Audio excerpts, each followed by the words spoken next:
3, 2, 1... Salut à tous, comment allez-vous en ce mercredi? Moi, ça va très bien, parce que comme vous le savez, ce sera le cas régulièrement, au mois d'octobre, cette vidéo, je la fais encore en featuring. Et ouais, allez, réveille-toi à la League Pass, je vais encore parler de toi aujourd'hui. En ce moment, avec la pré-saison qui bat son plein, t'as beaucoup de taf quand même, comment tu l'encaisses? Ah bah ouais, tu m'étonnes que ça te fait plus de taf, mais va falloir s'y faire un petit peu, hein, ça va être comme ça tout le temps maintenant. Et ouais, les choses sérieuses commencent dès le 19 octobre, avec la saison régulière qui s'annonce super hypante. T'inquiète, moi aussi je suis complètement bouillant, et pour tous ceux qui ne te connaissent pas encore, je pense que c'est le moment idéal pour te présenter. Alors salut, moi je suis le League Pass. Pour faire simple, je suis juste l'outil ultime du fan de basket. Vous allez me dire que je me la pète, mais un vrai fan NBA ne peut absolument pas faire sans moi, vu que je diffuse tous les matchs, absolument tous, de toutes les équipes, pendant toute la saison. Disposer des chaînes payantes sur la télé, c'est bien, mais ça ne suffit clairement pas, vu que ce n'est pas toi qui choisiras les matchs que tu regarderas. En m'utilisant, tu pourras tout simplement mater l'intégralité des rencontres de ta team préférée. Oui, absolument tous les matchs, en direct si tu veux. Et mieux encore, si tu n'es pas un octambule, sache que tout est gardé dans mes archives. Libre à toi donc de mater les matchs quand tu veux, où tu veux, dans les conditions qui t'arrangent, sur ordi, smart TV, smartphone ou tablette. Tu peux même zapper les temps morts ou accélérer si tu les mates en différé. Tu veux quoi de mieux? Eh bien, je vais te dire ce que tu peux trouver d'encore mieux. Avec moi, tu peux même accéder à certains matchs classiques des années d'avant, soigneusement choisis par la NBA. C'est l'occasion parfaite pour revoir Kobe, Michael, Shaq et même certains slam dunk contests de légende. Si toi dans la vie tu fais partie des gens qui au quotidien ont l'habitude de s'ennuyer, t'inquiète, j'ai de quoi t'occuper, et ce pour des années. Et puis allez, faut que je le dise, mes concepteurs sont des génies talentueux et m'ont permis à travers les années de me développer et de devenir un outil ultime de grande qualité. Avec moi tu auras une image au top et tu pourras choisir d'où viennent tes commentaires. Au choix, les consultants de l'équipe à domicile, ceux de l'équipe visiteuse ou encore ceux de la télé nationale pour les matchs qui y sont diffusés, pour plus d'impartialité. L'ambiance totale américaine est garantie, ça c'est certain. Donc vous l'avez capté, difficile de se considérer comme un fan hardcore NBA si on ne possède pas le League Pass. Alors pour kiffer, mais aussi pour soutenir le 6ème homme et l'aider à convaincre NBA Europe de faire de lui leur ambassadeur sur le long terme, un seul moyen, cliquez sur son lien, c'est important. Ça montrera à tout le monde à quel point vous êtes une commune gueudin, mais vu ce qu'il m'a dit, je n'ai plus aucun doute là-dessus.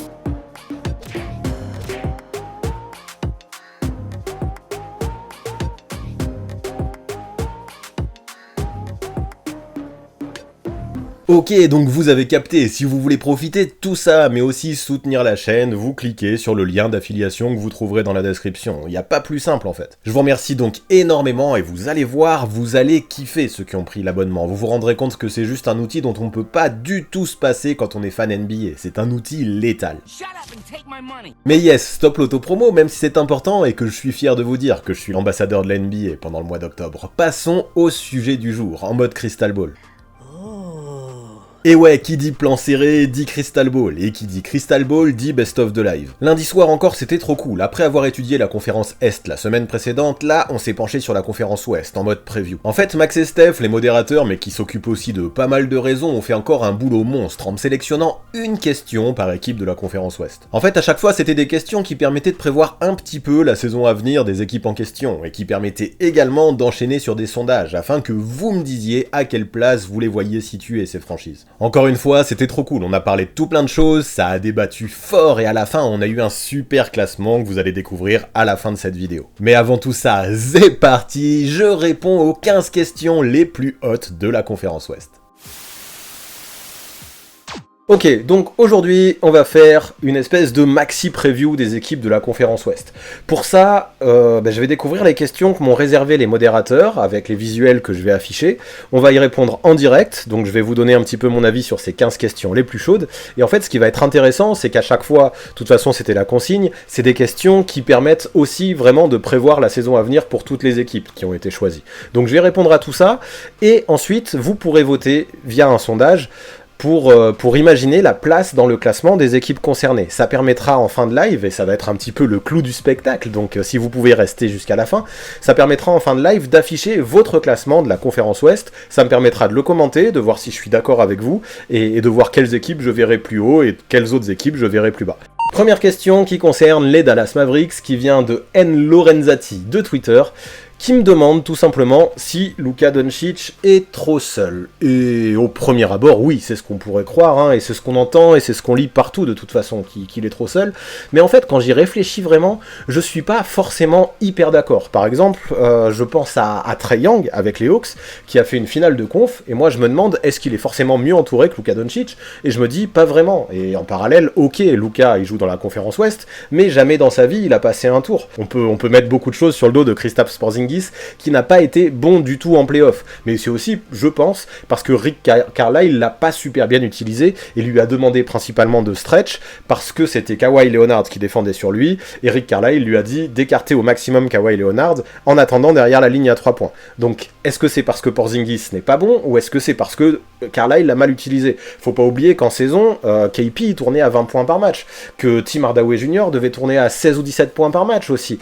Et en plus de ça, il a jamais été aussi adroit que la saison dernière. Il y avait aussi Jalen Brunson, il y avait aussi Josh Richardson, il y avait aussi Dorian Finney-Smith. Alors bien sûr, tous ces joueurs ont des failles, mais c'est quand même pas des peintres, c'est pas la Dream Team bien sûr, mais ça va quand même. Donc pour moi, dire que Luka Doncic est trop seul, c'est un petit peu une fausse excuse. Il y a un peu de vrai là-dedans, mais je trouve que c'est un raccourci très simple et que c'est un petit peu la solution de facilité de tout résumer là-dessus. En fait, pour moi, je dirais qu'il y a deux soucis surtout. Il y a l'utilisation et la forme de Kristaps Porzingis, qui a été problématique l'année dernière, mais il y a aussi la défense. Et là, ça tombe bien, parce que de ce qu'on entend, Kristaps Porzingis, là, le laiton, il pourrait régler tout ça. C'est la première fois déjà qu'il fait un training camp complet depuis 2017, pour être en bonne santé pendant toute la saison, ce qui n'a pas été le cas pendant longtemps. C'est quand même important de faire un training camp. Il faut se rappeler qu'en 2017, d'ailleurs, c'est l'année où il a été All-Star. Donc bon, on va pas faire des raccourcis trop vite, encore une fois, je dis pas qu'il va être All-Star, mais je pense que faire un training camp complet, ça peut jouer pour le niveau de Kristaps Porzingis. Et en plus, moi j'ai regardé une fois les Mavs jouer pendant la pré-saison, après j'ai regardé quelques highlights et j'ai regardé les stats, et j'ai l'impression qu'en défense on voit un autre joueur, il semble un peu plus athlétique, il semble plus volontaire, il se bat, il met quelques contres, il a fait des interceptions aussi, je l'ai rarement vu défendre comme ça, en tout cas pas depuis son départ d'Enix. On a aussi Jason Kidd dans pas mal d'interviews qui confirme tout ça d'ailleurs, qui dit plusieurs fois que même offensivement il compte lui donner un grand rôle en attaque, notamment sur des pick and pop avec Doncic, qui dit même que Kristaps Porzingis va retrouver son niveau All-Star et qu'il sera au moins aux portes de la sélection. Donc franchement, je peux pas dire que j'y crois à 100%, mais ça donne de l'espoir. Tiens, tant que j'y suis aussi, il y a Frank Ntilikina qui a dit qu'il retrouvait le Kristaps Porzingis qu'il avait vu au Knicks à l'époque. Donc ouais, j'ai hâte de voir ça, Donc pour revenir à la question, je pense que non, Luka Doncic n'est pas trop seul, et cette année, il le sera encore moins. Et pour moi, si Dallas n'a pas passé de tour, c'est peut-être parce que lui faisait trop tout seul de son côté, et pour d'autres raisons aussi, comme la forme de ses coéquipiers et leur utilisation. Mais globalement, non, je pense pas que Luka Doncic soit trop seul chez les Mavericks. Thousands of tears later. Ok, donc ce sondage, vous êtes une majorité, 52% exactement, à voir les Mavericks finir entre la 7ème et la 9ème place. Ensuite, vous êtes 33% à aller voir un petit peu plus haut entre 4 et 6, 4% à être très optimiste, à les voir entre 1 et 3, et après on a 7% qui les voient entre 10 et 12, et 4% entre 13 et 15.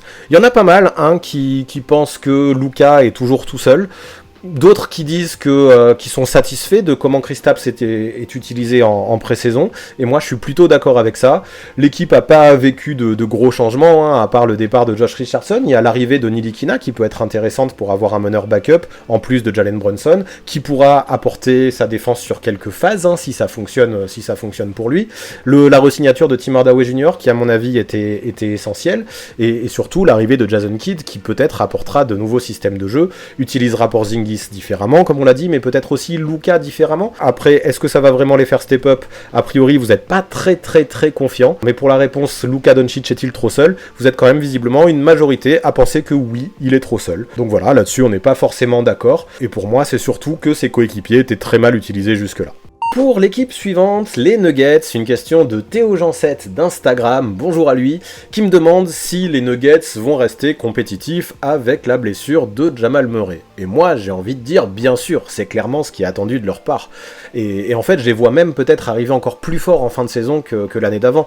Maintenant, il faut en être conscient, il y a beaucoup de choses qui vont reposer sur un duo. Nikola Jokic, bien sûr, mais surtout Michael Porter Jr. Avec Murray qui s'est blessé, c'est lui qui devient l'option 2, qui va avoir beaucoup beaucoup de tickets de shoot, et il a montré l'an dernier que quand on lui donnait les responsabilités, il pouvait être excellent, il pouvait devenir bouillant. Au moment de la blessure de Murray, Porter Jr. il s'est mis à tourner à 24 points par match au mois de mai. Je le répète souvent dans mes lives, mais c'est quand même une stat qui est marquante, je trouve, et qui parle et qui montre beaucoup de choses. Et ça, Michael Porter Jr. en est conscient qu'il va avoir ce rôle d'option 2 là dès la reprise. En fait, il a passé l'été à se préparer en ce sens. J'ai lu pas mal de trucs qui allaient dans ce sens-là aussi. Et son objectif, c'est de prendre le relais offensivement de Jamal Murray, au moins au scoring. Et je l'en sens capable. Il s'est même mis à défendre un petit peu l'an dernier en fin de saison. Et tout ça c'est positif concernant MPJ. Donc pour compenser le scoring de Murray, il n'y a aucun souci. Maintenant, pour le playmaking, c'est autre chose, parce que Michael Porter Jr., on peut lui reprocher, entre autres, d'être parfois un petit peu trop individualiste. Donc pour le playmaking, forcément, il y a beaucoup de choses qui vont aussi dépendre de Nikola Jokic. Et ça, je vais pas vous refaire toute la vidéo que j'avais faite à l'époque, mais partager la balle et faire des passes, Jokic, il sait faire. Et puis il y a Monte Morris aussi qui va être titulaire au poste 1 à la place de Jamal Murray, et il a montré de très belles choses finalement dans l'orchestration du jeu, j'ai trouvé, dans le playmaking. Il m'a agréablement surpris en playoff, Monte Morris, et donc j'attends pas mal de lui avec Facundo Campazzo en doublure. Donc ouais, c'est sûr que la blessure de Jamal Murray fait mal, mais clairement oui, Denver restera compétitif malgré cette blessure. J'ai plus les stats en tête, mais il me semble qu'ils avaient fait un truc comme 13 victoires en 17 ou 18 matchs l'an dernier, après la blessure de Jamal Murray. Donc ça montre que même sans lui, c'était loin d'être catastrophique. Il y a aussi, dans le recrutement, il y a aussi l'arrivée de Jeff Green, que j'aime beaucoup. Finalement, on a toujours une très très belle équipe à Denver.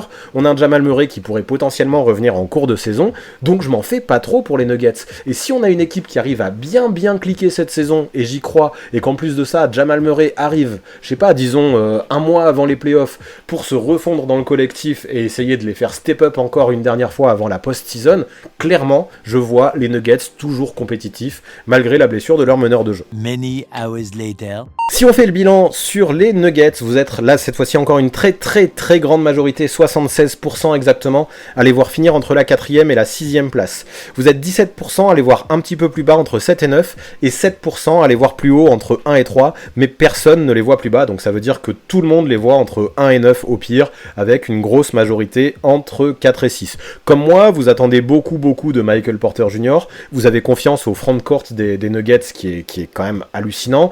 Par contre, vous avez des doutes sur le poste de meneur de jeu, et notamment Monte Morris, là c'est ce que j'ai lu dans le chat. Moi j'y crois en Monte Morris parce que vraiment il a des qualités, bien sûr ce sera pas un All-Star, mais en mec qui dépanne et qui peut orchestrer un petit peu le jeu en compagnie de Nikola Jokic pour au moins compenser la vista et le playmaking de Jamal Murray, je pense que ça peut faire l'affaire en saison régulière en attendant que Murray revienne. Donc ouais, entre 4 et 6 ça me paraît cohérent, 4 et 6 voire pourquoi pas un peu plus haut en tout cas, même s'il y a de la concurrence, pour moi c'est 4 et 6 minimum en tout cas. Donc prochaine équipe, les Golden State Warriors, avec une question de MX Dara de Discord qui me demande ce qu'il faut attendre de Klay Thompson. Et là c'est chaud je trouve, parce que forcément les attentes envers Klay vont être hyper hautes en fait, parce que quand il s'est blessé, les Warriors en 2019 étaient en finale, et depuis ça fait 2 ans, ils ont même plus eu de qualification en play-off, et les fans des Warriors n'osent pas trop le dire, mais forcément à mon avis dans un coin de leur tête, ils espèrent toujours retrouver les sommets, et d'autant plus avec le retour de Klay Thompson.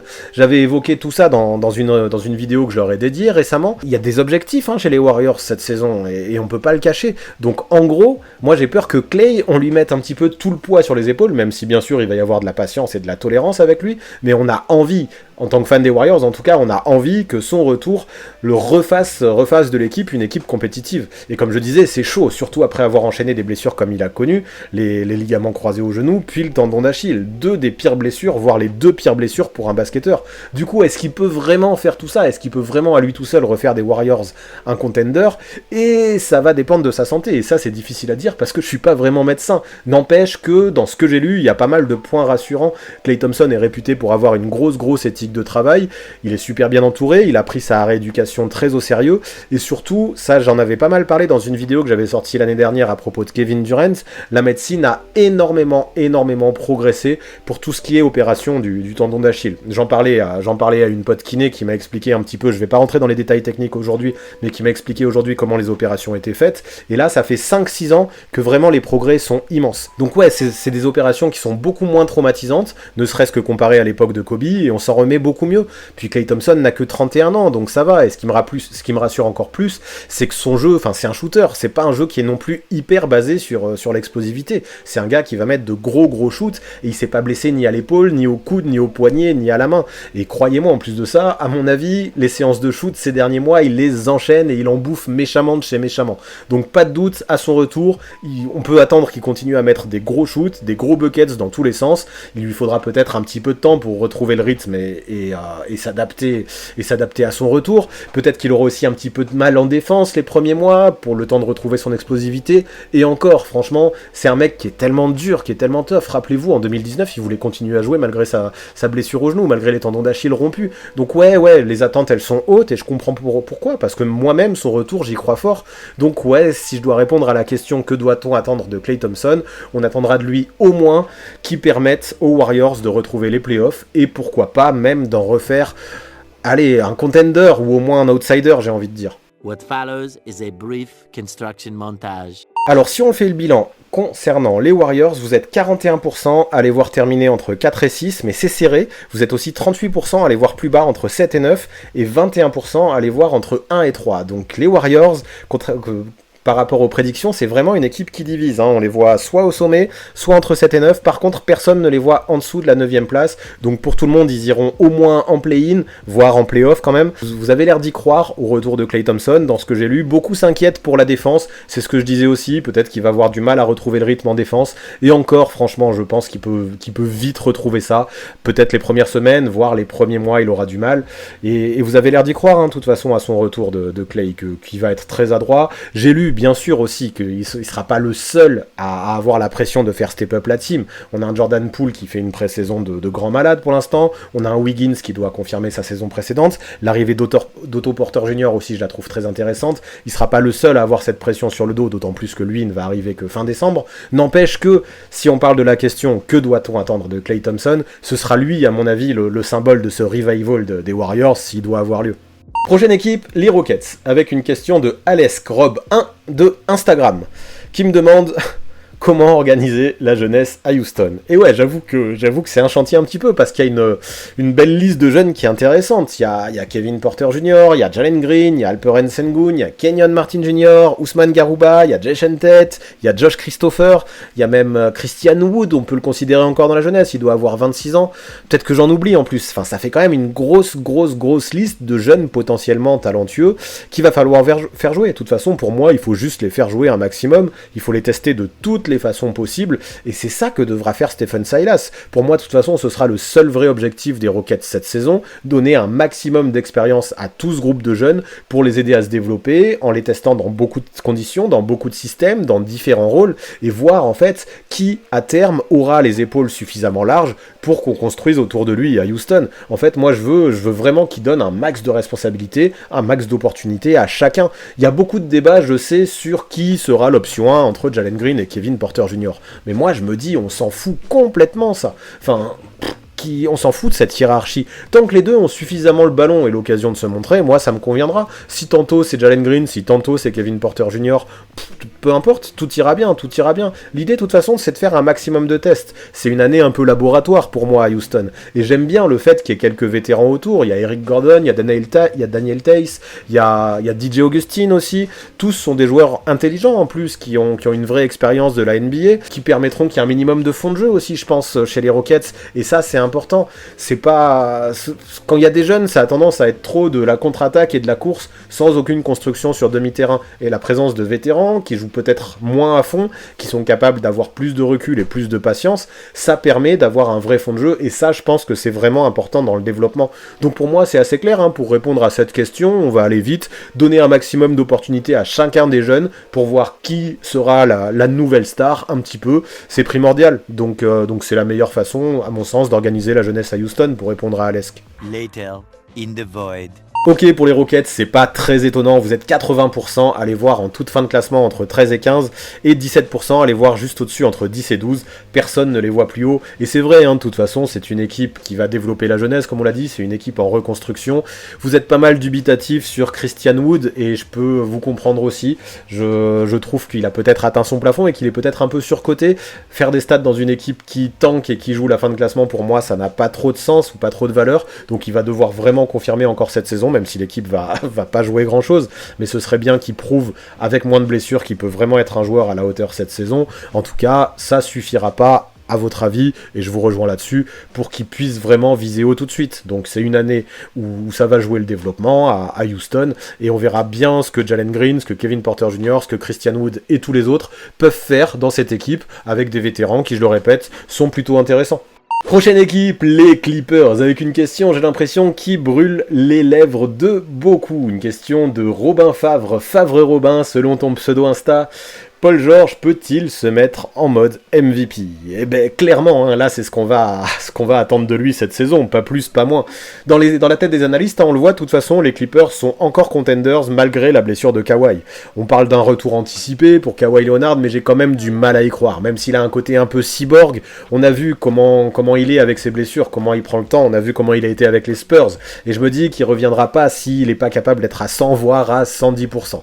Pourtant, les ambitions des Clippers sont maintenus malgré les incertitudes du retour de Leonard, et tout ça passera obligatoirement, s'il veut y avoir des ambitions, obligatoirement par un Paul George à un niveau MVP. Pour moi, de toute façon, disons que si les Clippers finissent top 3 à l'ouest, quels que soient les stats que fournira Paul George, il aura réussi sa mission. Mais au vu de la concurrence qu'il y a dans cette conférence, mine de rien, c'est pas gagné. Maintenant, Paul George, il a quoi ? Il a 31 ans, il est encore en plein prime.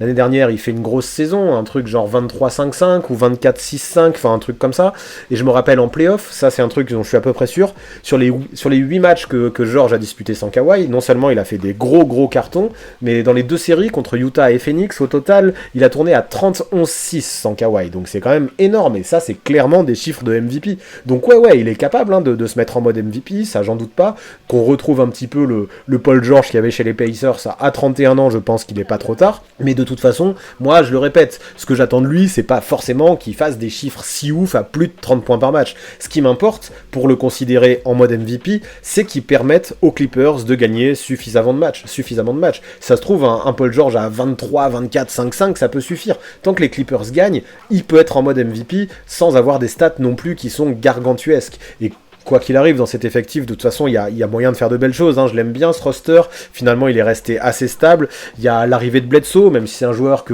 vous adorez critiquer, que je trouve assez intéressante, qui va apporter son scoring et sa puissance sur ses drives. Et clairement que ces Clippers ont les moyens d'être compétitifs. Et clairement que Paul George peut porter, est capable, je dis pas qu'il va le faire encore une fois, mais clairement il est capable de porter cette équipe en mode MVP au top, alors je dis pas en numéro 1, mais dans les premières places de la conférence Ouest. Si tout va bien, c'est ce qui est attendu de lui de toute façon du côté de Los Angeles. One long angry line later. Bilan pour les Clippers, vous êtes 44% à les voir finir entre la 4e et la 6e place, 28% à les voir un peu plus haut entre 1 et 3, 24% à les voir plus bas entre 7 et 9, et 4% à les voir complètement de choc entre 13 et 15, même si ça pue le troll à plein nez. Concernant Paul George, de ce que j'ai lu, de toute façon, si vous avez des doutes concernant les Clippers, c'est que certains ont peur qu'il soit énormément ciblé par les défenses adverses, et que les Clippers vraiment pâtissent de ça, parce que vous pensez potentiellement qu'il est mal entouré. N'empêche que c'est quand même y a des choses qui divisent, parce que d'autres me disent qui sera potentiellement auteur de sa meilleure saison en carrière dans la saison qui va venir. En tout cas, ce qui est sûr, c'est que Paul George, c'est un joueur qui, dès qu'il fait un pet de travers, est critiqué sans arrêt. C'est une cible très très très facile pour les critiques. On va pas reparler du passage Pandemic P, mais faut pas oublier que c'est quand même un grand joueur qui, même s'il est ciblé, peut faire de grandes choses. Ça, j'en suis persuadé. Même si les scouting reports ciblent ses faiblesses, c'est un joueur qui est bien trop talentueux pour complètement de choc toute la saison. Beaucoup pensent que le feat avec Kawhi Leonard ne va pas aussi et que ça permettra à Paul George de briller. J'irai pas jusque là, mais je pense quand même que Paul George peut faire une grosse saison. Par contre, dire qu'il est en mode MVP, je le répète, pour moi ça passera plus par des résultats collectifs que par des stats individuels. Ok, donc Équipe suivante avec une question de Yacine Kasmi qui nous vient de Facebook, qui demande si les ring chasers des Lakers ont vraiment faim. Donc pour commencer, les ring chasers c'est qui? Dans ma définition déjà, c'est des vétérans qui veulent choper du titre avant de prendre la retraite. Donc là, je vois du Russell Westbrook, je vois du Carmelo Anthony, et je vois du DeAndre Jordan avant tout. On pourrait ajouter à ça Dwight Howard et Rajon Rondo, même si eux, je les mets quand même dans une autre catégorie parce qu'ils ont déjà une bague. Même si je pense que ça leur fera plaisir d'en avoir une autre avant de raccrocher les baskets. Par contre, pour moi, les vrais ring chasers dont il faut parler, c'est ceux qui n'ont pas de titre aujourd'hui, c'est-à-dire Russell Westbrook, Carmelo Anthony et DeAndre Jordan. Du coup, est-ce qu'ils ont faim? J'ai envie de dire qu'ils ont plutôt intérêt à avoir faim parce que c'est le moment ou jamais pour eux. Donc on peut prendre ces 3 joueurs au cas par cas, et on commence par Russell Westbrook, et déjà je me dis que imaginer un Russell Westbrook démotivé, c'est juste pas une option. Le mec c'est un energizer, il a été motivé toute sa carrière, il donne tout le temps, on a l'impression qu'il veut bouffer son adversaire, parfois un peu trop, il joue avec ses émotions, parfois un peu trop aussi, mais c'est ce qui l'anime, et ce mec a faim depuis qu'il est en NBA, depuis qu'il est né même, j'ai envie de dire, depuis qu'il est sorti du ventre de sa mère, ce mec est affamé, donc ça me semble fou d'imaginer le contraire cette saison, alors qu'il a peut-être la meilleure occasion de sa carrière de remporter une bague. Ensuite, Carmelo Anthony, je comprends qu'on ait un peu plus de doutes que Russell Westbrook. Le mec, c'est surtout un énorme scoreur, qui défend toujours aussi mal, qui prend toujours des shoots un peu difficiles, qui joue son jeu à lui, avec des tirs que les analytics ne valident absolument pas. On pourrait penser aussi qu'il peut avoir tendance à croquer, et parfois, on peut aussi lui reprocher de ne pas être arrivé en forme à la reprise. Sauf que là, et dans pas mal d'interviews il le dit, et j'ai envie d'y croire, le mec est conscient de pas mal de choses. Il dit lui-même que c'est la saison la plus importante de sa carrière. Il dit qu'il prend énormément de plaisir dans cette équipe, avec notamment LeBron, mais aussi tous les autres. Il bosse visiblement énormément dans cette ambiance-là. Il compare même cette équipe un peu avec les Team USA qu'il a connus aux Jeux Olympiques. Donc on sait à quel point ça lui réussit, Team USA, Carmelo Anthony. Et donc ouais, je le répète, c'est une occasion en or pour lui de gagner une bague. Il est très conscient de tout ça. Il sait aussi que cette génération arrive en fin de parcours pour beaucoup des joueurs. Il semble avoir beaucoup d'estime pour ses coéquipiers, et je pense que dans ce contexte, il donnera forcément tout. Donc oui, à mon avis, il a faim, et c'est une très belle histoire pour lui d'être dans des conditions pareilles, après que sa carrière ait complètement été remise en question après son passage à Houston. Et enfin, dans les 3, je disais aussi qu'il y avait DeAndre Jordan. Bon, lui, j'en sais rien, s'il a vraiment faim, et j'avoue que l'année dernière à Brooklyn, parfois, j'avais l'impression qu'il était cramé un peu. Mais bon, finalement, est-ce qu'il a faim, est-ce qu'il a pas faim? Lui, je m'en fous un peu de lui. Allez, je suis méchant, je m'en fous un peu, c'est peut-être méchant, mais quoi qu'il arrive, il sera le 3e pivot de la rotation, parce que Anthony Davis sera décalé au poste 5, il y aura Dwight Howard derrière lui, et DeAndre Jordan n'arrivera que derrière, donc il aura surtout des miettes. Qu'il ait faim ou pas, finalement, peu importe. Quoi qu'il en soit, moi je pense que ouais, les ring chasers, globalement, vont tout donner, ils ont tout intérêt, et de toute façon, s'ils le font pas, on a tonton LeBron qui sera là pour les rappeler à l'ordre, donc je m'en fais pas pour ces vétérans des Lakers qui sont conscients de tous les enjeux qu'ils vont avoir cette saison. Just then. Allez, la fin des sondages pour les Lakers est arrivée, et là vous êtes 71%, les voir entre 1 et 3. Certains sont un peu plus pessimistes, 14% entre 4 et 6, 10% entre 7 et 9, et on a les trolls habituels, 5% entre 13 et 15, les haters des Lakers. Mais comme je disais, les Lakers, les Nets, et puis certaines autres équipes, même comme les Clippers, sont souvent sujettes à pas mal de réactions des trolls, donc ça m'étonne pas. C'est quand même dommage, parce que ça va fausser le classement au bout. Mine de rien, dans ce que je lisais dans le chat, vous êtes assez confiant pour cette équipe, parce qu'il y a beaucoup de profondeur. Vous pensez aussi que les ring chasers vont avoir faim, et vous dites même que si les ring chasers n'ont pas faim, il y a tellement de profondeur qu'il y aura toujours des gens pour compenser. Vous pensez qu'on va avoir un LeBron en mode playmaker qui va impliquer tout le monde, et j'avoue que c'est assez probable aussi, mais je pense qu'on aura également un LeBron qui jouera plus sans la balle, un peu plus en mode Miami, et ça, on se rappelle comment il a brillé, quand Dwayne Wade portait plus la balle. Donc voilà, après beaucoup s'inquiètent par rapport à la pré-saison, par rapport aux briques que balance Westbrook, et par rapport aux pertes de balles. Moi là-dessus j'attends encore un peu, je veux pas du tout tirer de conclusion hâtive par rapport à la pré-saison, parce que ça je le répète tous les ans, à mes yeux la pré-saison ça n'a aucun sens, c'est juste histoire de se remettre en route tranquillement. Allez, question suivante qui vient d'Instagram, de Loufwish. Pour les Grizzlies, qui me demandent quels sont les objectifs de l'équipe, tout simplement. Déjà, l'an dernier, ils ont fait les playoffs pour la première fois de 2017, et franchement, pour cette équipe-là, c'est plutôt cool pour une équipe aussi jeune. Et je pense que quoi qu'il arrive, du côté de Memphis, on a envie de surfer sur cette vague et d'essayer de reproduire ça au maximum, le plus longtemps possible, et voire même d'essayer d'aller plus haut à court ou moyen terme, avec un trio de jeunes comme Ja Morant, comme Jaren Jackson Jr. ou comme Dillon Brooks. Après, les changements sont pas énormes, on a surtout Steven Adams qui remplace Jonas Valanciunas.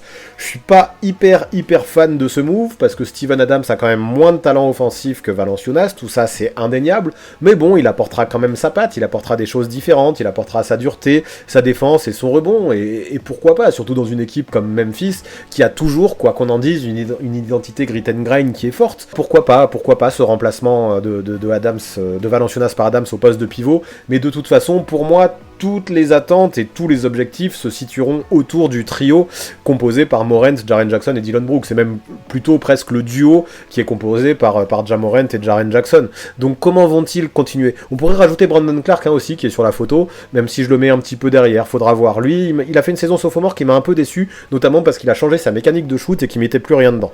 Mais bref, ouais, il va falloir voir comment tous ces gars continuent à mûrir ensemble. Faut pas oublier que Jaren Jackson Jr., il a manqué genre 80-90% de la saison régulière l'an dernier à cause de sa blessure. Il a eu du mal à revenir un petit peu, il est revenu quelques semaines avant les playoffs et il a fait les playoffs. Il a eu du mal à revenir parce qu'il n'était pas dans le rythme, ça se voyait, et surtout une adresse au tir qui n'était pas au rendez-vous, pas digne de ce qu'il avait fait les saisons précédentes. Donc pour moi l'objectif est clair à Memphis, c'est d'essayer de retrouver les playoffs en développant au mieux ce noyau dur, en essayant de capitaliser sur tous les progrès que ces jeunes peuvent faire ensemble et de l'alchimie qu'ils peuvent développer ensemble aussi à travers les années, et ça permettra de montrer que chez les Grizzlies on a une base solide, et ce sera nécessaire pour toutes les off-season qui vont suivre. Parce qu'en fait, à mon avis, à Memphis, on doit se prouver à soi-même presque, qu'on a une base suffisamment prometteuse, suffisamment fun et suffisamment compétitive pour avoir de vrais objectifs aussi. D'ailleurs, j'aime bien aussi, on n'en a pas parlé, mais j'aime bien aussi Kyle Anderson, qui est très intelligent, qui est très polyvalent avec sa façon de jouer, qui mérite son surnom slow-mo à la perfection. Et puis Brandon Clark, c'est pareil, c'est un joueur très intelligent, qui, même s'il a eu des difficultés au shoot, est toujours au bon endroit au bon moment. On a aussi pas mal de jeunes qui sont cool, outre les jeunes majeurs qu'on a cités. On a du Zaire Williams, on a du Desmond Bane, on a du Xavier Tillman, on a Jared Culver aussi qui est arrivé. On a aussi les Français, Kylian Tilly et Yves Ponce, même s'ils vont pas forcément avoir un rôle majeur. Je trouve que c'est cool, et ça ajoute un côté qui donne envie de suivre cette équipe, qui en tout cas pour la France est assez hypante. Donc ouais, les objectifs, pour revenir à ça, je me perds un peu, ce sera de montrer que l'équipe peut être compétitive, notamment pour re-signer Jaren Jackson Jr. cet été, puis pour re-signer Morant l'été d'après. Tous ces gars-là, il faut les garder à Memphis, et pour les garder, il faut leur montrer et leur prouver que cette équipe peut gagner des matchs et peut peut-être aller loin, et ça permettra, en plus de re-signer ces gars qui sont majeurs, d'ajouter quelques pièces importantes dans les prochaines free agency, essayer de montrer aux free agents, justement aux agents libres, que c'est bien de signer à Memphis, parce que l'équipe est jeune, l'équipe est fun, l'équipe a des ambitions, l'équipe a un plafond qui peut être élevé. Donc là, l'objectif va être là, d'essayer de retourner en play-off pour essayer de conserver ce noyau dur ensemble, de continuer à développer cette alchimie, essayer de produire du beau jeu. Ce sera déjà un bel objectif pour les Grizzlies, parce que ça permettra, sur le long terme, d'essayer de conserver une équipe compétitive qui se développera ensemble, et ce serait déjà beau pour Memphis. Moments later. Pour les Memphis Grizzlies, le sondage dit que vous êtes 55% à les voir entre les places 7 et 9, donc à réaliser une saison plus ou moins comme l'année dernière, voire un peu meilleure. Après, vous êtes 30% à être moins optimiste, à les voir entre 6 et 12, et 15% à être carrément plus optimiste, à les voir entre 4 et 6. Donc voilà, a priori, nous on se rejoint un peu sur le classement des Grizzlies, on se rejoint surtout sur le fait de dire que beaucoup de choses dépendront de l'évolution de Jaren Jackson Jr. On espère qu'il sera en bonne santé, on espère qu'il va faire une saison complète, et s'il fait une saison complète, il va falloir qu'il montre quel joueur il peut être, et il a le talent pour être, il a les capacités en tout cas pour être un très très bon joueur, et beaucoup de choses dépendront de lui, Après, j'ai lu aussi à pas mal d'endroits que vous êtes comme moi, vous n'êtes pas forcément fan du départ de Valanciunas. Effectivement, ça perd en jeu au poste un petit peu, même si le jeu au poste en NBA c'est de moins en moins la mode, et peut-être qu'il fitait pas tant que ça, donc pourquoi pas, Steven Adams, faudra voir, mine de rien. J'ai vu aussi que certains pensaient que ça pouvait être la bonne surprise de cette saison, parce qu'il y a une équipe très très jeune, avec des joueurs qui vont forcément faire des progrès, pourquoi pas, je ne fais pas une croix totale là-dessus, en tout cas, je suis vraiment très curieux de les voir, et c'est une équipe que je vais beaucoup regarder cette saison, avec mon League Pass d'ailleurs. Prochaine équipe, les Minnesota Timberwolves, avec une question qui vient de Max Alice 5 sur Twitter, qui me demande si Minnesota peut être la surprise de l'année, et pourquoi pas.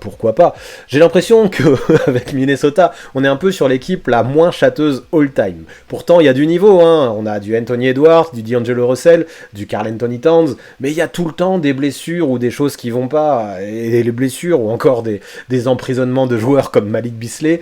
Mais bref, en tout cas, quand on voit le trio que j'ai cité juste avant, on se dit que ça doit aller loin, rien que par le talent. Le souci, c'est que l'an dernier, ils ont très peu joué ensemble, et rien n'a aidé pour aller dans ce sens. Pourtant, j'aime bien ce trio, comme je l'ai dit, je trouve qu'il est talentueux, j'aime bien aussi l'arrivée de Chris Finch en cours de saison, j'ai l'impression qu'il a vite gagné la confiance de son groupe, j'ai l'impression que c'était mieux que Ryan Saunders, qui franchement ne me convenait pas, et me convainquait pas énormément, mais bon, malgré tout le bien que je dis d'eux, je trouve qu'il y a quand même quelques failles. On a Jaden McDaniels, qui est au poste 4, qui est très jeune, qui est un excellent défenseur, et qui m'a impressionné déjà l'année dernière, mais peut-être qu'il est un peu tendre pour être titulaire dans une équipe qui peut aller loin. On a un Malik Beasley qui pourrait être titulaire, mais pour moi, même si il me surprend chaque année, hein, et franchement l'année dernière il a fait des perfs qui m'ont laissé sur les fesses pendant la saison, ça reste quand même plutôt pour moi un sixième homme ultra talentueux qui peut tout dynamiter plus qu'un titulaire sérieux. Mais bon, après je m'en fais pas, hein. En tant que titulaire ça fera l'affaire quand même. Mais mine de rien, même si Malik Beasley, encore une fois, même en défense des fois il m'a épaté, je trouve que la défense au périmètre pose question. Heureusement qu'on a un Patrick Beverley qui sera là en sortie de banc. Même si Patrick Beverley, pour moi c'est plus un bulldog qu'un défenseur d'élite. Par exemple, il est incapable de switcher. Mais bon, s'il faut mettre la pression sur le défenseur adverse, Beverley, ça, il saura faire et il saura sortir les dents. Donc ouais, on a beaucoup de talent dans cette équipe de Minnesota, mais on a aussi beaucoup d'interrogations, mine de rien. N'empêche que, voilà, quand on a autant de talent, on peut pas viser plus bas que les playoffs. La saison prochaine, ça va être décisif, et il faut y aller. Karl Anthony Towns et D'Angelo Russell, ils ont voulu jouer ensemble, il faut prouver que ça peut aller en playoffs, sinon ce sera un gros échec, quels que soient les autres gars autour. Et en plus de ça, dans les interviews, bien sûr, ce ne sont que des mots, mais on a un Towns qui a l'air déterminé en plus, et notamment en défense. Donc ouais, je sais, je vais encore dire que Towns défend mal, et qu'il y a le FC Twitter qui va me tomber dessus. Il y en a qui supportent pas, je l'ai vu dans les commentaires de certaines vidéos, je l'ai vu sur Twitter, il y en a qui supportent pas quand je dis que Karl Anthony Towns ne défend pas.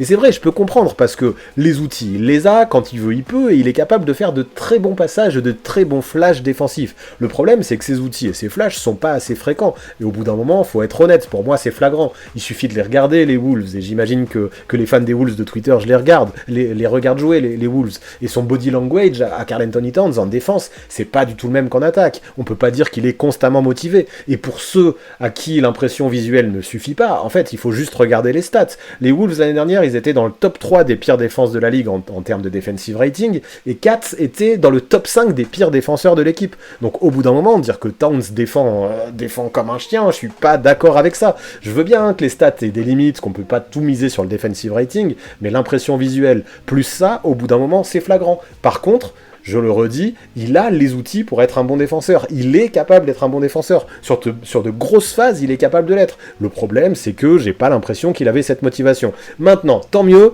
J'espère qu'on oubliera tout ça et que je n'aurai plus jamais à le redire, parce que je lui laisse encore une chance, je crois toujours qu'il est capable. Il a dit qu'il était motivé, il a dit qu'il voulait défendre, il a dit qu'il voulait jouer contre... qu'il voulait défendre à 110%, quel que soit son adversaire. Ça, c'était sa dernière interview.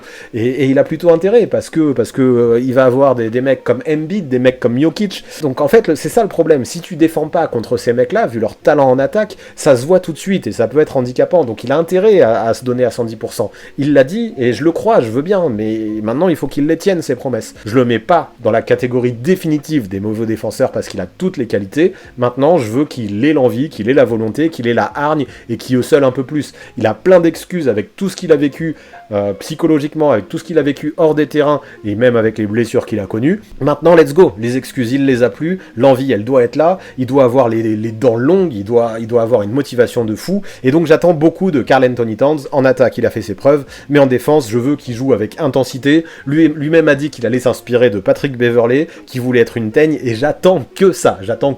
S'il met les mots en application, s'il devient un vrai leader des deux côtés du terrain, et que tout le monde le suit dans son sillage, parce que je vais revenir à la question du jour, oui, je pense que Minnesota peut se transformer, je pense que Minnesota peut step up, malgré toutes les interrogations que j'ai évoquées plus tôt, et donc ouais, dans ces conditions, pourquoi pas, je vois bien les Wolves se transformer en surprise de la saison. Alors ça dépend ce que ça veut dire, surprise, hein. Je dis pas qu'ils iront jusqu'au titre, mais aller jusqu'en playoff, ouais, clairement, ils ont le niveau pour. More moments later.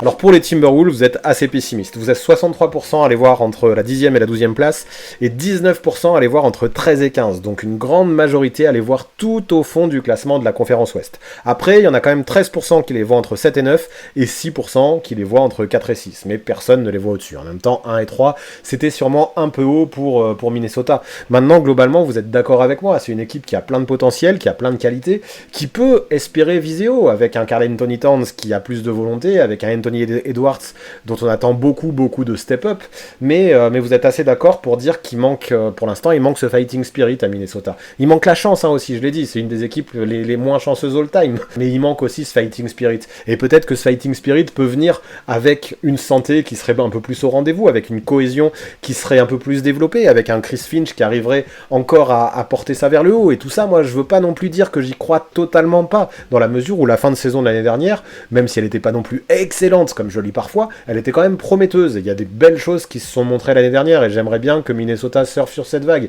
Franchement, ce serait du gâchis, avec de telles qualités, de pas viser plus haut que ce que je vois dans le sondage. Il y a les moyens de viser plus haut, il y a les moyens. Il faut juste un peu de volonté, il faut peut-être, justement, à Chris Finch de secouer les puces de tout le monde, à Karl Anthony Towns de se comporter en leader, et ça, pour moi, ce sera une des grandes clés, avec la progression de Anthony Edwards. Peut-être qu'un Patrick Beverley dans le vestiaire et sur le terrain, ça peut booster cette team, hein. En tout cas, tout ça pour moi, ce sera les clés pour imaginer les Wolves viser quelque chose d'intéressant cette saison. Allez, les Pelicans, avec une question de Max Wellheim sur Discord. Max, est-ce que la saison est décisive pour l'association Zion Williamson-Brandon Ingram? Et j'ai bien peur que oui. Là aussi, hein, on parlait des immenses qualités des joueurs des Wolves. Là aussi, on a deux joueurs avec d'immenses qualités aussi. Mais moi-même, je suis pas hyper convaincu par ce fit. Pourtant, je veux pas non plus être catégorique. Il y a 2 ans, quand Ingram a explosé, Zion n'a que peu joué. L'an dernier, ça a été un peu plus compliqué pour cette association, mais j'ai envie de mettre pas mal de responsabilités sur le dos de Stan Van Gundy, qui m'a beaucoup déçu en tant que coach sur ces systèmes offensifs soi-disant modernes, mais qui n'ont pas beaucoup évolué depuis le Magic 2009. Je veux pas être non plus trop sévère, en attaque, Nola, ça roulait plutôt bien, et Ingram a quasiment fait les mêmes stats que l'année précédente, finalement, même s'il n'a pas été All-Star à nouveau.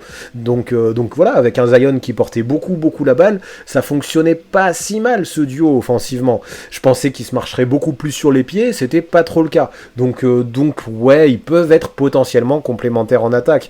Mais le souci, c'était peut-être l'utilisation des autres autour d'eux. On avait un Lonzo Ball qui était utilisé principalement comme un shooter, alors que c'est vraiment un playmaker par excellence. Eric Bledsoe, on connaît ses limites aussi offensivement. Et Adams, c'est pas un joueur offensif. Après, on peut aussi parler de la défense. Et là, la défense, c'est quelque chose qui a eu beaucoup de mal à fonctionner l'année dernière chez les Pelicans.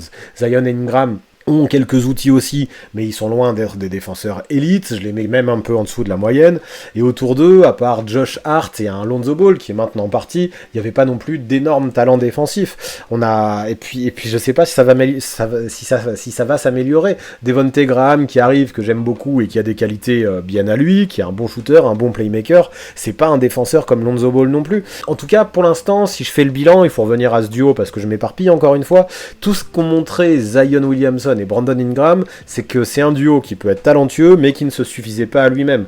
Ils pourront pas arriver en play-off sans être bien entourés, sans être bien drivés, et même pas en play-in. En tout cas, l'année dernière, c'était pas le cas. Donc Willie Green va avoir beaucoup de taf, je pense, pour essayer de trouver les line-up les plus complémentaires autour d'eux, pour les utiliser du mieux possible, et parce que ouais, quand on a de tel talent entre ces deux joueurs, c'est pas normal qu'on vise la fin du classement. Donc je pense aussi que l'arrivée de Valanciunas pourra faire du bien en attaque, encore plus de bien en attaque, si Willie Green sait aussi l'utiliser comme il faut. En tout cas, ça apportera une autre option sous le cercle. Maintenant, le fit avec Zion, je suis pas ultra convaincu, mais pourquoi pas, je veux pas non plus être trop pessimiste et dire qu'ils ont aucune chance de fonctionner. Par contre, ouais, en défense, je reste toujours aussi dubitatif. Donc ouais, moi je pense que vraiment l'année est décisive. Si ça fonctionne toujours pas, et je sais pas si ça va fonctionner, mais en tout cas si ça fonctionne pas, il faudra peut-être réfléchir à envoyer Ingram ailleurs, parce que bien sûr s'il faut en garder un seul des deux, c'est Zion, et il faudra essayer de voir comment avoir des assets contre Ingram, peut-être même en cours de saison, si ça marche pas dès le début de la saison, peut-être imaginer un trade en cours de saison pour essayer d'entourer Zion comme il faut, avec des joueurs plus complémentaires sur d'autres postes qu'un poste 3-4, comme Zion l'est finalement, peut-être un autre meneur que Devonte Graham, je sais pas. En tout cas, clairement, si ça marche pas, ça veut dire que ça marchera jamais, à mon avis. Donc oui, la saison est décisive pour ce duo. Il y aura peut-être besoin de plus de 3&D, de two-way players en tout cas, pour entourer Zion, et ce sera essentiel de l'entourer comme il faut, parce que si les Pelicans ne montrent pas qu'ils peuvent être compétitifs à court ou moyen terme, Zion voudra peut-être aller voir ailleurs, et ça, ce serait un cataclysme pour cette équipe des Pels. 2000 years later. Ok, sondage sur les Pelicans qui arrive à son terme. La majorité, c'est-à-dire 67% d'entre vous, les voient entre la 10e et la 12e place. 25% les voient un poil plus haut entre 7 et 9 et 8% plus bas entre 13 et 15. Et de toute façon, dans le chat, je vois que vous êtes vraiment négatif sur l'avenir des Pelicans, en tout cas sur la saison des Pelicans. Vous êtes très très pessimiste en tout cas quant à ça. Vous y croyez pas vraiment à cette équipe. Alors, à part certains qui sont un peu plus fans, qui pensent que, et pourquoi pas, que Nickel Alexander-Walker peut exploser, peut les tirer vers le haut, que l'arrivée de Valanciunas fera du bien, que Devonte Graham peut faire de belles choses, notamment grâce à son adresse à 3 points, et libérer des espaces pour Zion et Valanciunas. Pourquoi pas tout ça, pourquoi pas. Mais en tout cas, moi dans ce que je lis, c'est que la majorité estime que c'est même pas une saison décisive pour l'association Zion-Ingram. Pour vous, ça y est, ça a déjà été prouvé que ça fonctionnera pas, et ce que je lis, c'est que vous réfléchissez tous à où envoyer Ingram directement, et tout le monde a l'air, enfin en tout cas une grande majorité, vous êtes à vouloir trader Ingram tout de suite parce que vous êtes persuadé que ça fonctionnera pas. J'espère pour les Pelicans que ça marchera mieux que ce que vous pensez. J'y crois peut-être un poil plus que vous, même si je devais trancher, je ferais quand même partie du clan des pessimistes, mais j'aimerais donner encore une chance à ce duo avec Willie Green et avec le nouvel entourage avant de tout péter, et peut-être que vraiment, comme je disais, si ça marche pas, imaginez un transfert en cours de saison, mais pas trop précipiter les choses, parce que j'aimerais voir ce que ça donne avec un nouveau coach et avec un nouvel entourage avant de trop me précipiter.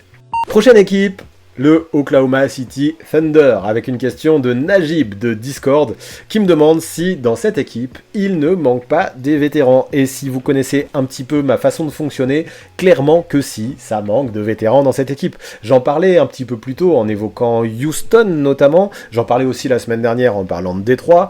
Pour moi, les vétérans dans une équipe en développement, c'est juste primordial. C'est beau de tanker et de perdre un maximum de matchs pour avoir le maximum de pics et pour avoir un maximum de jeunes dans l'effectif, mais je trouve que ça a des limites, parce que si tu as des jeunes dans ton équipe, je suis désolé, mais il faut aussi penser à les former, il faut aussi penser à les développer, il faut pas juste les accumuler sans aucun sens et sans aucun objectif. C'est pas en se faisant rouster tous les soirs que tu vas progresser, à mon avis. Tu as aussi besoin d'instaurer un minimum une culture de la win, et tant qu'à faire, si tu veux que tes jeunes progressent au mieux, il faut aussi qu'il y ait un fond de jeu. Les jeunes peuvent être un petit peu trop tout feu tout flamme parfois, peuvent courir dans tous les sens, je le disais tout à l'heure, peuvent jouer sur un tempo élevé, trop chercher la transition, trop chercher l'ISO, et les vétérans, justement, ils sont là dans ces équipes pour les calmer un petit peu, pour les engueuler aussi si besoin, et s'ils perdent des ballons trop bêtement, pour être présents dans le vestiaire aussi, pour leur apprendre à s'entraîner comme il faut, pour leur permettre, pour leur montrer l'exemple, comment avoir une vraie hygiène de vie de professionnel.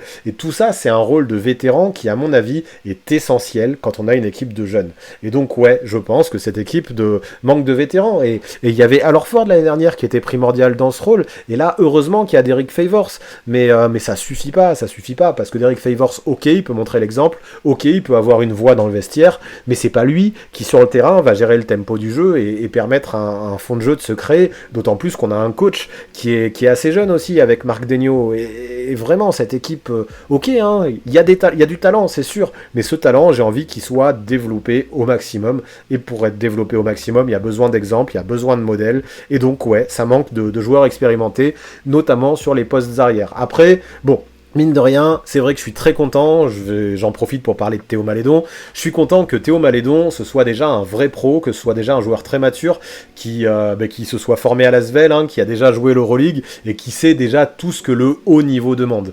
Il aurait pas tout ça dans la tête, il aurait pas toute cette expérience, je serais peut-être un peu plus inquiet pour lui, mais lui, peut-être que c'est un joueur qui, vu qu'il a déjà fréquenté beaucoup de vétérans dans sa carrière, n'a pas besoin de ça. Donc pour lui, je m'inquiète pas trop. N'empêche que pour tout ce groupe très très très jeune, je pense que si, Najib, il manque des vétérans à OKC. One eternity later. Bilan du sondage pour OKC, c'est pas très étonnant, vous êtes 82% à aller voir à la toute fin du classement, hein, entre la 13e et la 15e place, 18% à y croire un peu plus entre la 10e et la 12e place. J'ai lu vos commentaires un petit peu dans le chat, vous pensez que cette équipe de jeunes, notamment avec l'arrivée de Josh Giddey, peut faire du mal, peut surprendre, parce qu'il y a beaucoup de talent. Moi je suis moins enthousiaste que ça, pour moi ça sent le tanking à plein nez vraiment à OKC, donc si j'avais voté, j'aurais plutôt voté comme la majorité entre 13 et 15, mais voilà, hein, de toute façon, j'espère me tromper en tout cas, parce que ça ferait toujours plaisir de voir une équipe aussi jeune performer. On a un Shai Gilgeous-Alexander qui s'impose de plus en plus en franchise player, qui a du talent plein les mains, donc why not. En tout cas, vous me rejoignez aussi sur le fait que ça manque d'un vétéran, et que Derek Favors, c'est pas la folie non plus, que ouais, c'est mieux que rien en tant que présence vétéran, mais c'est pas non plus le vétéran ultime pour former une équipe et gérer un tempo dans une équipe qui cruellement manque de ce type de joueur et de ce type de profil, à mon avis. Ok, prochaine équipe, Phoenix, avec une question de Ding Dong Quarterback de Discord. Tu me demandes si, selon moi, les Suns peuvent retourner en finale NBA. Et là, franchement, j'ai envie de dire, parlez-en à Chris Paul, là, qui est sur la photo. À mon avis, c'est son objectif. Maintenant qu'il a goûté à ça, il va vouloir revivre ça tous les ans. Et s'il peut aller jusqu'à s'offrir une bague et aller plus loin encore, il se privera pas du tout. De toute façon, oui, maintenant qu'ils ont mis les pieds en finale NBA, les Suns, ils viseront rien de moins bien. Maintenant, même si c'est ce que tu vises et même si c'est ton objectif, faut être conscient que ça va être chaud, hein, parce que déjà, ils bénéficieront plus de l'effet de surprise de l'an dernier. Ils pourraient cette fois-ci affronter des équipes qui seront toutes en bonne santé. Il va y avoir une concurrence qui va être différente, notamment du côté des Lakers, que l'effectif a vraiment enflé. Paul n'est plus tout jeune, hein, même si la vieillesse ne semble pas l'atteindre. Il faut pas oublier qu'il soufflera sa 37e bougie au mois de mai, là, quelque chose comme ça. On a un Dario Saric aussi, qui va manquer probablement toute la saison. Ça va être un gros parcours du combattant à Phoenix s'ils veulent retourner en finale NBA. Maintenant, j'aime bien l'arrivée de Shamet. Je me dis aussi qu'il y a des gars comme Ayton, comme Bridges, comme Cam Johnson, qui ont tous été très bons au cours de la saison dernière.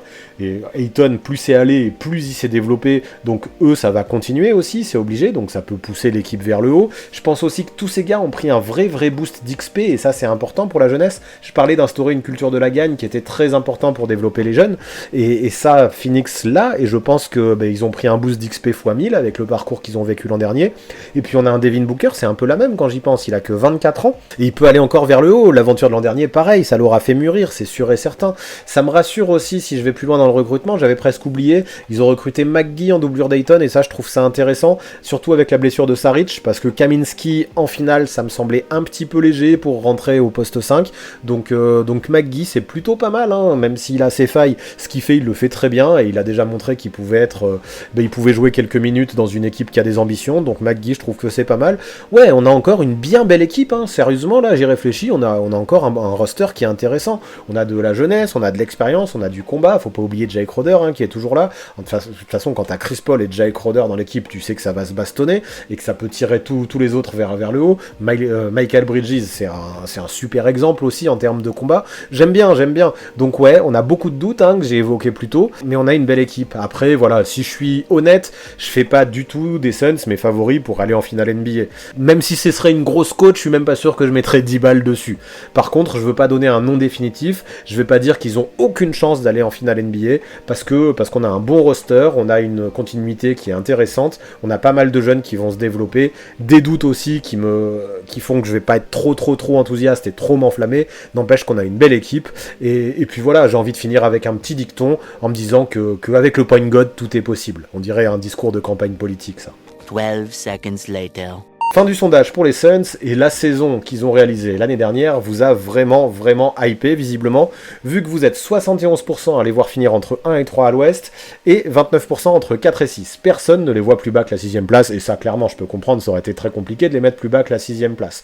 Mais vous êtes très confiant, hein, vous pensez que Ayton va tout donner pour pouvoir montrer qu'il mérite son contrat max, vous pensez que Chris Paul va encore faire des miracles, vous pensez que Booker va continuer à défendre comme il l'a fait en playoff l'année dernière, et ça ce serait très fort. Enfin voilà, et vous voyez cette équipe en surconfiance avec une alchimie encore développée, des jeunes qui vont encore progresser. Donc ouais, vous êtes très hypé par ces Suns, plus que ce que j'aurais pensé, mais je peux comprendre les raisons. Maintenant, pour la question, vous pensez pas non plus qu'ils iront en finale NBA. J'ai lu finale de conf maximum, j'ai lu même demi-finale de conf max. En tout cas, ce sera très compliqué, quoi qu'il en soit, mais pour toutes les équipes qui iront en demi-finale de conf, déjà finir dans le top 4 de sa conférence à mon avis, que ce soit à l'Est ou à l'Ouest, ce sera déjà fort. Et une fois que t'es là, après, tout est possible. Donc c'est trop difficile de dire qui ira en finale NBA tout de suite. Je me dis, à partir du moment où t'es au deuxième tour, tout sera possible pour la suite. Et les Suns ont clairement le niveau pour aller au deuxième tour. Donc après, wait and see, quoi. On passe à Portland avec une question de Nico Monty-Picon sur Facebook, une question qui va être un vrai casse-tête, parce que tu me demandes quelle est réellement la stratégie du GM de Portland, donc la stratégie de Neil Olshey. Donc la situation à Portland n'est clairement pas simple, parce qu'on a un Damian Lillard et un CJ McCollum qui sont payés très cher, et ça malgré de gros doutes sur leur association. Donc en plus de ça, j'ai l'impression que la cote de CJ McCollum n'est pas super haute et peu de monde semble prêt à lâcher un All-Star contre lui actuellement. Il y a des rumeurs qui disaient que les Sixers avaient fait une offre où ils enverraient Simmons à Portland contre CJ McCollum, mais ils voulaient en plus de CJ McCollum des brouettes de pique, et forcément ils ont été beaucoup trop gourmands, et Portland a refusé. Et de toute façon pour l'instant ça c'est que de la rumeur. En tout cas là à ce jour l'échange de l'arrière n'a pas l'air d'être d'actualité, et si on le fait maintenant à mon avis Portland n'obtiendra pas mieux que des tours de draft, sauf que ça c'est pas du tout l'objectif pour les Blazers, de voir des tours de draft dans une reconstruction future. À Portland pour moi le goal est clair, c'est de convaincre Lillard de rester, en lui montrant que c'est possible d'être compétitif, que c'est possible de viser haut, et peut-être d'envisager un titre à un moment donné. Et c'est pas en obtenant des pics contre CJ McCollum qu'on pourra lui prouver ça à Lillard. Du coup, je suis pas certain que la stratégie de Neil Olshey ce soit vraiment l'immobilisme, c'est surtout qu'il n'a pas trop le choix s'il veut rester compétitif. Peut-être qu'il a essayé de faire des transferts, mais il n'a pas eu de vraies réponses venant de la part d'autres équipes qui lui ont permis de faire step up la team comme il aurait voulu. Et puis bon, après, pourquoi pas tester ce duo autrement.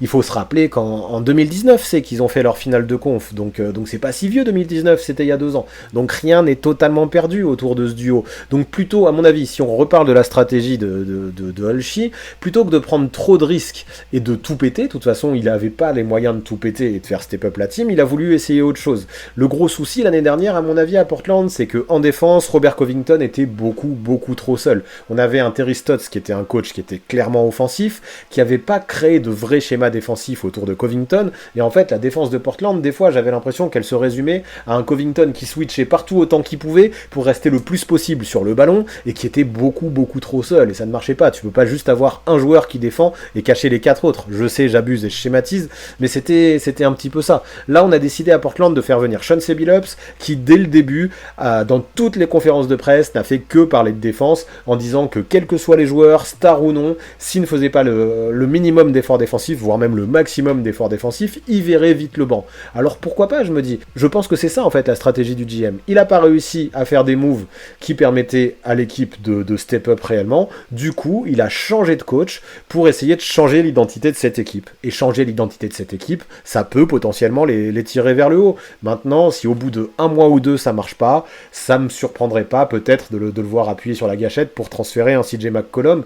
Et là, peut-être qu'il aura plus de répondants avec d'autres équipes qui sont décevantes, qui voudraient finalement, qui se rendraient compte qu'ils n'ont pas qu'ils n'ont pas de quoi être à la hauteur de leurs ambitions, avec, je sais pas, des Siakam, des Porzingis qui pourraient décevoir, ou des Ben Simmons, ou j'en sais rien, il y a tout plein de joueurs qui pourraient décevoir dans plein d'équipes. Peut-être dans quelques mois, si ça marche pas à Portland, imaginez un trade. Mais je comprends au final que dans sa stratégie, ils ne veuillent pas faire ça de façon trop précipitée, et qu'ils veulent voir ce que ça donne, l'effectif déjà en place, avec un coach qui se dit défensif comme Chauncey Billups. 12 o'clock midnight. Le sondage est terminé, et ce qu'on voit, c'est que Portland est une équipe qui divise. La majorité, 47%, les voit entre la 7e et la 9e place. 37% les voit un petit peu plus haut entre 4 et 6. On a 11% qui les voit plus bas entre 10 et 12. Et 5%, mais apparemment c'est une erreur, j'ai vu dans le chat, qui les voit entre 1 et 3. Mais tant pis, que ce soit une erreur ou non, c'est ce qui est pris en compte dans les résultats du sondage. C'est vrai que j'en ai pas parlé, beaucoup sont plutôt enthousiasmés, plutôt hypés par l'arrivée de Larry Nance Jr. Et j'avoue que moi aussi, pour moi c'est un joueur qui est très sous-coté, qui avant de se blesser a fait énormément de bien à Cleveland au poste 4, notamment défensivement, et je pense que justement il peut faire vraiment step up la team. Bien sûr il suffira pas pour transformer cette équipe défensivement, mais il filera un vrai coup de main à Robert Covington dans la défense de cette équipe de Portland, et ça ce sera nécessaire. Franchement moi je suis plutôt optimiste mine de rien quant à cette équipe. Si tout le monde reste en bonne santé, si on a un CJ McCollum qui est au niveau de son début de saison dernière avant sa blessure, rien n'est perdu autour de ce duo. Bien sûr que défensivement ces deux mecs là ne défendent pas, mais si on a d'autres mecs autour qui font le taf, si ils ont suffisamment d'énergie, parce que la défense, ça demande d'avoir des outils que eux n'ont pas, ils sont peut-être un peu trop sous-dimensionnés pour ça.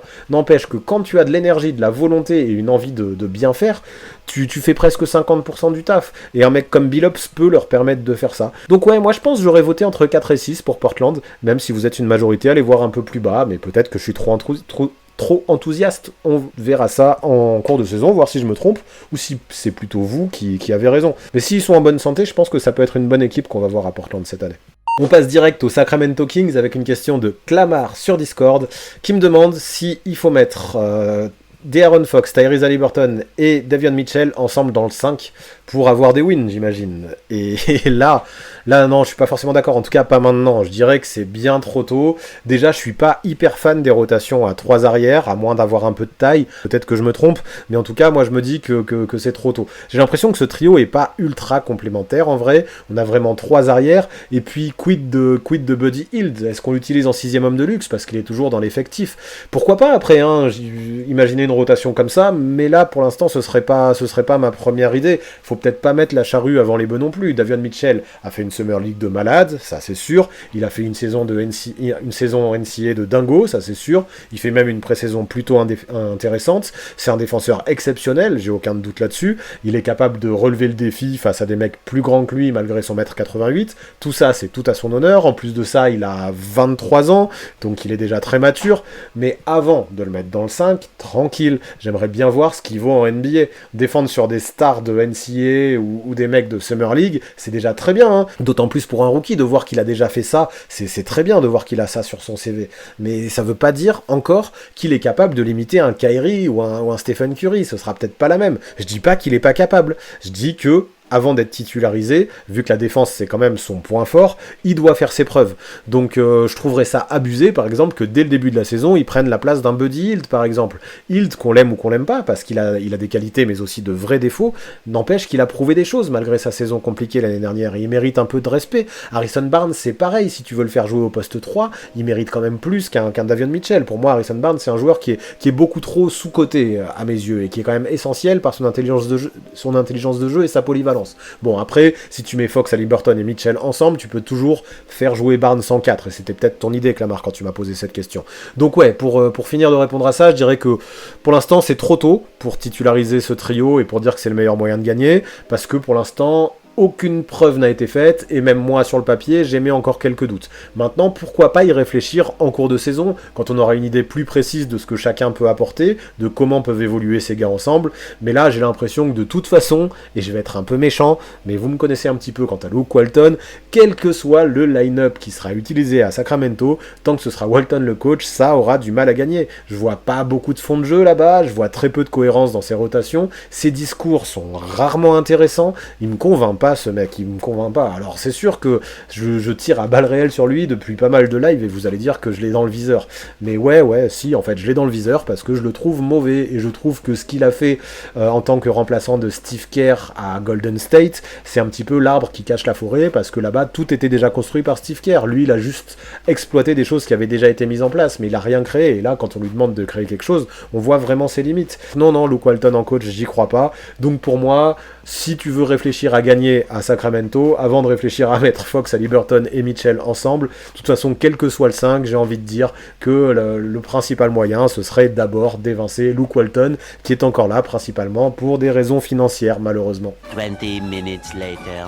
Ok, les Kings, vous n'êtes pas très confiants non plus, hein. 63% les voient entre 13 et 15, 31% entre 10 et 12 et 6% entre 7 et 9. Donc on se rejoint tous pas mal, hein, que dans cette équipe il y a beaucoup de talent, mais on a du mal à trouver la complémentarité entre tous ces joueurs, parce qu'on a beaucoup d'arrières de qualité, donc pourquoi pas en mettre plusieurs ensemble dans le 5, mais mine de rien il n'y a pas que les arrières aussi, vu que j'évoquais tout à l'heure notamment Harrison Barnes qui est bon, on a un Marvin Bagley qui peine à confirmer, mais on a aussi Richaun Holmes, hein, qui est un des bons coups de l'intersaison, parce qu'il a été re-signé pour pas cher, et c'est un mec qui est vraiment talentueux, hein, et qui a des qualités athlétiques de fou, une sauvagerie de fou, et qui peut faire du bien normalement aux Kings, mais vous me rejoignez tous, et j'ai l'impression que finalement je suis pas tant sévère que ça concernant Luke Walton, parce que si vous êtes pessimiste, c'est que vous n'avez pas confiance en Luke Walton. J'ai vu que dans le chat là, vous disiez même que Luke Walton était capable de mettre des Aaron Fox en pivot, donc bien sûr il ira pas jusque là, mais ça montre à quel point il peut faire des choses assez incohérentes, et vous êtes d'accord avec ça. J'espère de tout cœur que les Kings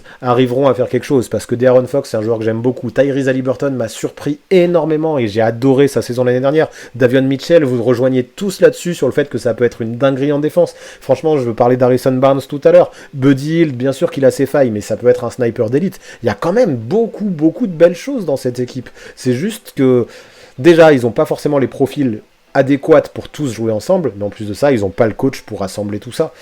Ok, on passe du côté de San Antonio avec une question de Dame Zero qui me demande si les Spurs doivent transférer leurs assets. Et je comprends vraiment pas du tout cette idée, j'avoue. Pourquoi faire en fait ? Les Spurs sont déjà dans une période de reconstruction, ils ont déjà tout plein de jeunes intéressants, ils ont déjà tout plein de potentiel à développer, et même certains potentiels qui sont plutôt hypants je trouve, notamment je pense à Dejounte Murray et Keldon Johnson. En vrai là j'ai beaucoup trop hâte de les voir avec des responsabilités, surtout qu'ils vont en avoir maintenant qu'on a tourné une page à San Antonio avec les départs de DeRozan, de Rudy Gay, de Patty Mills.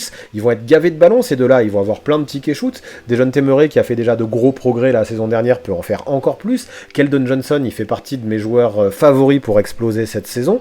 Donc ouais je pense qu'ils peuvent grave step up ces deux-là et moi ça me plaît. Et puis derrière eux on en a encore plein d'autres des jeunes, hein. On a Devin Vassell, on a Josh Primo, on a Lonnie Walker.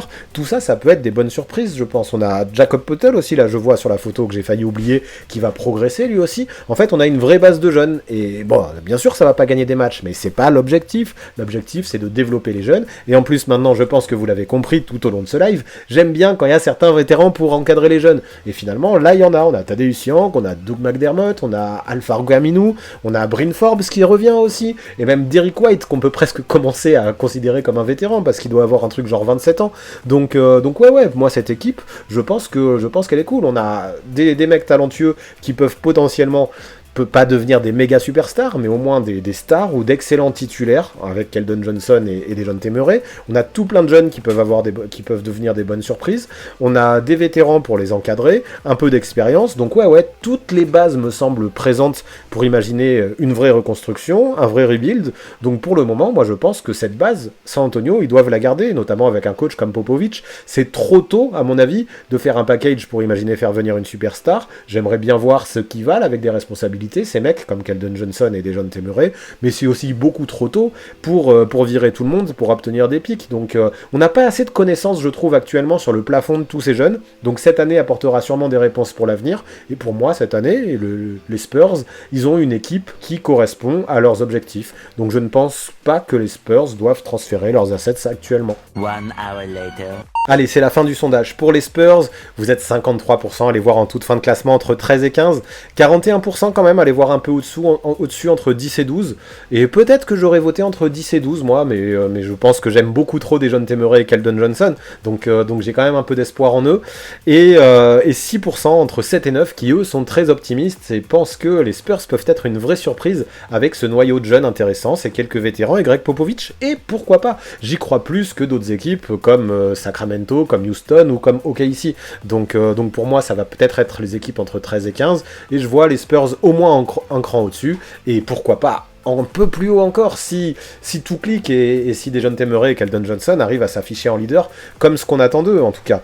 Mais voilà, si on fait le bilan, vous pensez que les Spurs doivent plus ou moins tanker, jouer la loterie, vous n'y croyez quand même pas trop globalement, vous êtes même un peu triste pour la fin de carrière de Greg Popovich qui ne risque pas d'obtenir beaucoup de wins avec cet effectif. Moi j'ai envie quand même d'aller plus loin et je trouve que Greg Popovich, il a pu gagner sa médaille d'or avec Team USA et il semble vouloir continuer, prendre du plaisir à coacher ces jeunes, et c'est tout à son honneur. Bravo Popovich, il rentre vraiment sérieusement à mon sens dans la discussion pour le GOAT des coachs en NBA. Alors, pour finir, nous avons le Utah Jazz avec une question de Bastien Morillon en provenance de Facebook. Tu me demandes si le Jazz peut enfin aller en finale de conférence. Et moi, j'ai même tendance à aller plus loin que ça en me disant que c'est même un échec si le Jazz n'arrive pas en finale de conférence, parce que là, on a une équipe qui est taillée pour la win, quoi. Ça fait 58 que ça perd au premier ou au deuxième tour, et il y a une vraie stagnation, là, en play-off. Et pourtant, en saison régulière, notamment l'année dernière, la team a montré qu'elle avait des vraies capacités, qu'elle avait du talent, et qu'elle avait les moyens d'avoir de vraies ambitions. Elle faisait partie des meilleures équipes de la ligue en attaque, des meilleures équipes de la ligue en défense, elle a eu le meilleur bilan de la NBA l'année dernière. Cette équipe, forcément, on ne peut que les imaginer haut, et on ne peut que espérer qu'ils finissent haut. Ils ont fini avec deux All-Stars, Gobert et Mitchell, là, qu'on voit sur la photo. Ils ont quand même un coach qui est pas loin d'être excellent, avec Quinn Snyder, qui, je pense, a réussi à pousser le basket moderne jusqu'à l'extrême, peut-être un peu trop à l'extrême en tout cas, mais en tout cas qui a réussi à trouver les vraies forces de ce basket-là, avec énormément de shoots à 3 points. Il y a eu des records qui ont été battus dans les shoots à 3 points l'année dernière, et une défense de fer. On a un général manager aussi, Dennis Lindsay, qui a su apporter les pièces qu'il fallait à Utah pour jouer ce jeu, et ça aussi, bravo. On a des titulaires qui sont complémentaires, on a un banc profond avec le 6e homme de l'année, Jordan Clarkson, on a même Joe Ingles qui est rentré fort dans la discussion et qui était en course, et on va même avoir encore un effectif qui est plus profond, avec des recrutements qui sont intéressants, parce que le départ principal, c'est Derek Favors, mais à la place, on récupère du Rudy Gay, du Hassan Whiteside, du Eric Pascal. Franchement, c'est cool, hein, c'est une équipe qui a de la gueule, on a beaucoup plus d'expérience encore, beaucoup plus de line-up et de rotation possible, et j'aime bien l'idée, en vrai, même si Hassan Whiteside ne fait pas du tout partie de mes joueurs préférés, parce qu'il a quand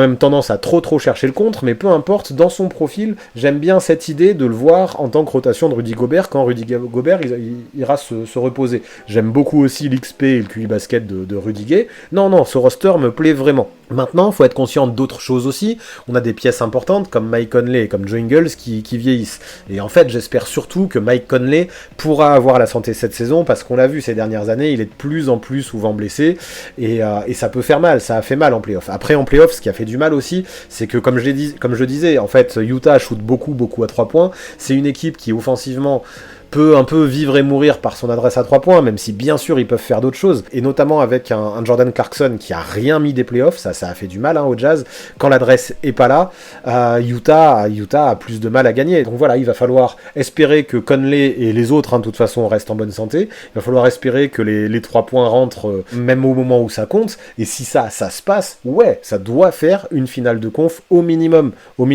Si ça perd encore au premier ou au deuxième tour, faudra peut-être se poser de vraies questions. Ça voudra peut-être dire que cette équipe, alors à moins qu'il y ait de vraies excuses, mais sans ces vraies excuses-là, ça pourrait peut-être dire que cette équipe autour du duo Gobert-Mitchell, elle a déjà atteint son plafond, et qu'ils pourront pas aller plus haut, il faudra se faire une raison. Mais ouais, pour l'instant, pour moi, on n'en est pas là. J'y crois encore, au moins pour cette saison. Je trouve que la stabilité qui est maintenue dans cette équipe et l'alchimie qui a été développée dans ce groupe à travers les années semble porter leurs fruits peu à peu, mine de rien, même si en play-off ça se voit pas, en saison ils ont montré de vrais progrès chaque année, il y a encore un recrutement qui tient la route, donc non, je dis pas que je suis certain que le Jazz ira en finale de conférence, mais oui, ils ont les capacités pour y accéder, clairement. 2 hours later.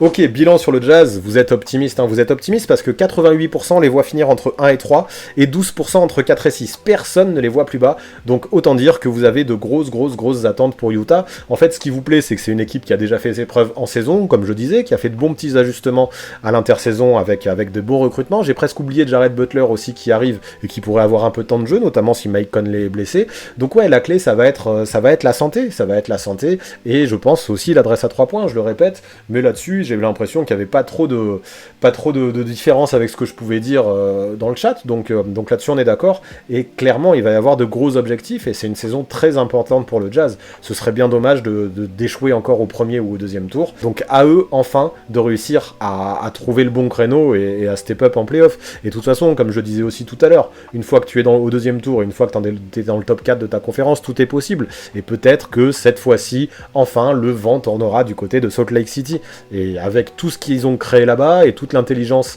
du general manager et du coach, je pense qu'ils méritent un peu que le vent tourne en leur faveur. 3 hours later. Si on fait le bilan, on a pour vous Jazz, Lakers, Suns, Nuggets, Clippers, Warriors qui se qualifieraient directement en play-off sans passer par le play-in, et je trouve ça très cohérent, même si dans ces 6 places on pourrait presque tout inverser et mettre le 1 en 6, le 6 en 1, le 2 en 4, etc. Ce serait pas un scandale parce que l'Ouest est dense et il y a beaucoup de choses qui pourraient se passer. Mine de rien, voir le Jazz encore en numéro 1 et les Lakers en numéro 2, sachant qu'à Los Angeles il pourrait y avoir pas mal de load management, je trouve pas ça si déconnant non plus.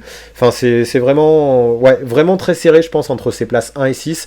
Moi, mon petit pari, ce serait de voir les Warriors un peu plus haut, peut-être dans le top 3, devant les Suns, mais ce serait gros pari, et ça va beaucoup dépendre du retour de Klay Thompson, qui en plus n'arrivera pas avant Noël. Donc j'avoue, c'est une grosse cote, et je suis peut-être un peu trop optimiste concernant les Warriors.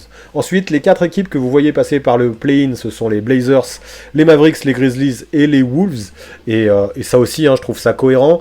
Il y a les Pelicans qui se retrouvent à la place du con à 11e, et c'est presque dommage, mais ils pourraient lutter aussi avec ces 4 équipes. De toute façon, je trouve que c'est intéressant de voir que le play-in pourrait se disputer entre ces 4 équipes. Attention aux Blazers et aux Mavs, qui pourraient surprendre si les nouveaux coachs arrivent à faire leur place. Si Jason Kidd arrive à faire du duo Doncic-Porzingis, le duo qu'il annonce, les Mavs peuvent faire une belle saison. Si Billups arrive à faire défendre les Blazers peuvent faire une belle saison, et les 2 équipes peuvent monter aussi dans le classement. Je trouve que c'est normal de toute façon de voir ces 2 équipes devant les Grizzlies et les Timberwolves, qui, mine de rien, sont 2 équipes dont on attend une vraie surprise encore cette année. Et après, ça finit par Spurs, Rockets, Kings et Thunder, qui sont des équipes qui, ne le cachons pas, à part les Kings, sont des équipes qui sont en reconstruction. Les Kings, eux, on sait pas trop où ils sont, malheureusement, mais je pense que, encore une fois, ça montre à quel point on se rejoint sur pas mal de choses, et que ça fait plaisir de parler basket avec vous, parce que je trouve que ce classement, encore une fois, est très intéressant, comme pour celui que vous m'avez fait pour la conférence Est la semaine dernière, donc cool, et merci à vous d'avoir participé à tout ça, quoi.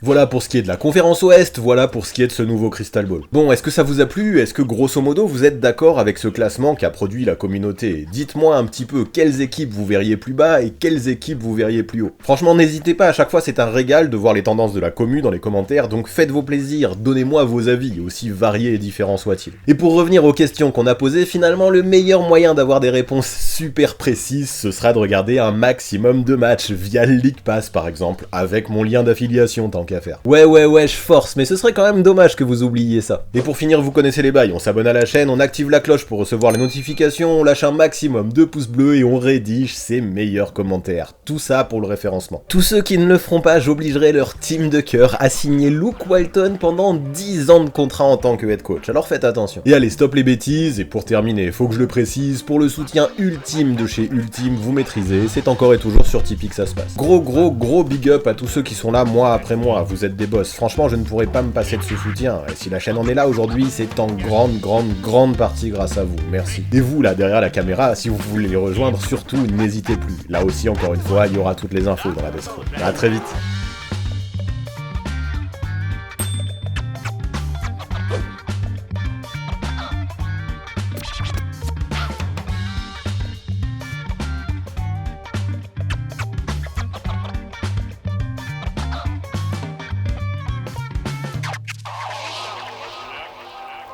Lucas, dale, cúmplele.